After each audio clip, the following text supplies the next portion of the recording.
வசப்படவில்லையடி.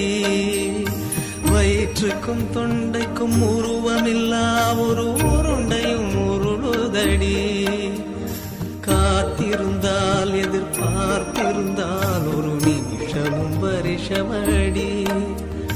கண்கள் எல்லாம் என்னை பார்ப்பது போல் ஒரு கலக்கமும் தோன்றுதடி. இது சொர்க்கமா நரகமா சொல்லடி உள்ளபடி. நான் வாழ்வதும் பிழை கொண்டு போவதும் உன் வார்த்தையில் உள்ளதடி.